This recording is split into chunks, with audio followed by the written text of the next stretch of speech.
예, 달력상 뭐 부처님 오시는 날이 가까워 왔다는 생각은 했었어요. 그리고 미리 그 절에 가려고 그 스님 드리려고 선물 견과류도 사다 놓고 그랬는데 먼 세월에 쫓기다 보니까 어제가 부처님 오신 날인 줄은 몰랐어요. 그래서 아침에 어쨌든 간에 집사람 덕분에 오늘이 부처님 오신 날이구나 싶어서 큰 스님을 찾아뵐 수 있게 되었죠. 이왕이면은 저도 그 약속 시간 같은 거는 철저합니다. 지금까지 살아오면서 누구랑 약속해 갖고 특별한 일 없이 늦어 본 적이 없어요. 그런데 그 이왕이면은 그 스님이 법문하기 전에 산사에 도착해 갖고 그 절이 멉니다. 저 위 산 꼭대기에 있어요. 옛날 사람들은 어떻게 걸어 올라갔는가 몰라요. 지금 또 그 보면은 그 뒷길이 있습니다. 그 뒷길 그 등산로가 있는데 그 등산로 타고 올라와야 그 백운암에 도착할 수 있습니다. 요새는 뭐 시절인 만큼 그 절 코앞에까지 차로 쌩쌩 가게 돼 있어요. 우리도 저 밑에 주차장에다가 차를 세워 놓으면 거기서 주차장에서 저 위에 절까지 그 승용차가 왔다 갔다 하면서 자원봉사자들이 있더구먼요. 그 사람 덕분에 갈 수 있었어요. 내가 그 처음에 그 백원 스님을 만나러 주차장에 차를 주차시켜 놓고 그것만 해도 한 절반 이상은 왔어요. 옛날 같으면 저 밑에까지 오히려 더 밑에서 걸어왔을 거 아니겠습니까? 거기 그 남산 올라가는 그 주차장이 있는데 거기에 주차시켜 놓고 걸어가 봤어요. 그건 1시간 반 정도 걸리는 거리였어요. 그래서 이제 어쨌든 간에 도착을 하니까 한번 벌써 스님은 강의를 시작하더라고요. 강의 내용을 이렇게 듣고 있는데 요지는 그겁니다. 요지.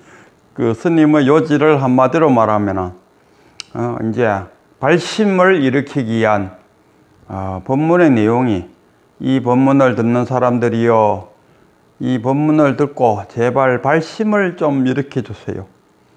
그래서 막 발심을 일으키는 충동적인 자극으로 이렇게 살면은 짐승과 뭐가 다르겠습니까? 막 이 정도로 심하게 이야기했습니다. 그 이면에는 발심을 하라는 이야기, 발심을 해서 깨달음을 얻으라는 그런 이야기. 그 보면은 큰 스님들의 그 설법은 거의 같아요. 단순하고 언제 들어봐도 그 이야기. 그 사람들은 그럽니다. 아니 왜 스님들은 맨날 같은 이야기 하느냐고. 거꾸로 이야기하면 이렇습니다. 큰 스님이 같은 이야기를 계속해도 중생들 왜 합니까? 지 하던 일을 그냥 계속합니다. 바뀌지가 않아요. 큰 스님이 발심을 내라 하면은 그 강의를 들어오는 사람들이 발심을 내야 되는데 스님은 스님대로 계속 같은 이야기하고 중생은 중생대로 같은 행동을 한다 아닙니까? 그리고 제가 볼 때는 그 발심을 내라는 말 외에는, 깨달아라는 말 외에는, 견성을 하라는 말 외에는 굳이 그 중요한 이야기를 놔두고 다른 이야기를 할 이유가 없다 아닙니까? 우리 그 조계종 종정이신 진제 스님의 법문을 들어도 한결같습니다. 뭐 한두 번이 아니고 지금 뭐 10년, 20년 전까지 다 훑어봐도 법문할 때는 한결같습니다. 화두를 들고 참선을 하라. 그리고 깨쳐라. 깨닫고 나면은 84,000 법문이 한 꼬쟁이에 다 끼어져 버린다. 이게 그 스님의 한결같습니다. 뭐 그리고 그분들뿐만 아니라 대종사라고 칭송받는 큰 스님들의 법문 속에는 뭐 거의 그 이야기밖에 안 해요.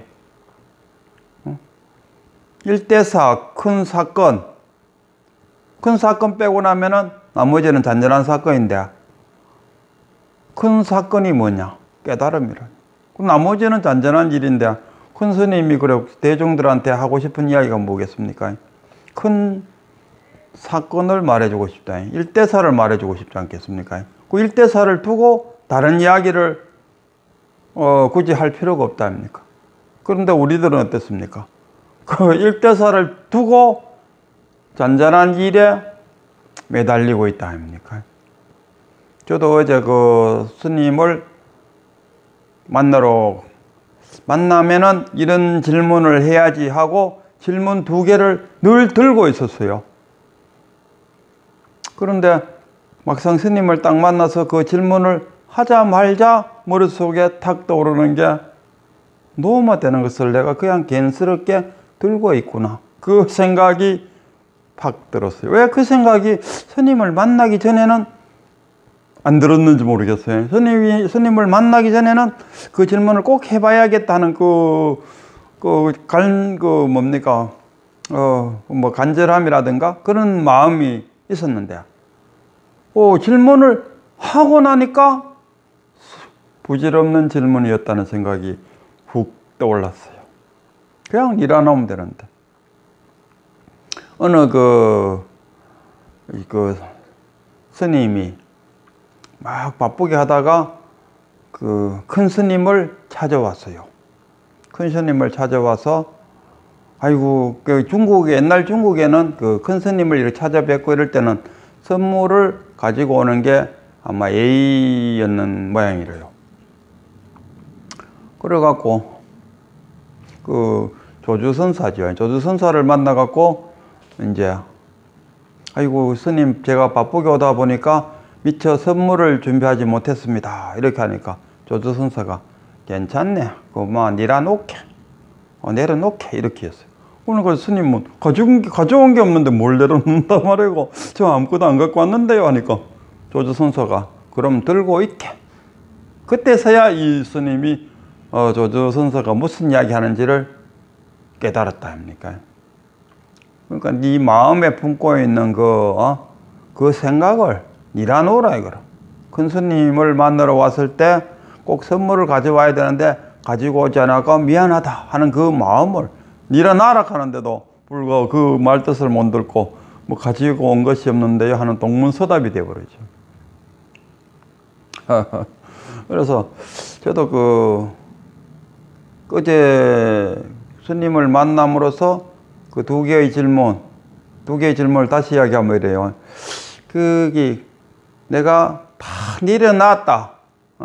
다 내려놨다 해도 내려놨다는 그 생각이 남는다 아닙니까? 이 생각마저 내려놓으려면 어떻게 해야 됩니까? 하는 게 첫 번째 질문이었고, 2번째는 깨닫는다든가 견성을 했다든가 그걸 하면은 이제 공부의 시작인데, 그 공부가 어떤 공부인가?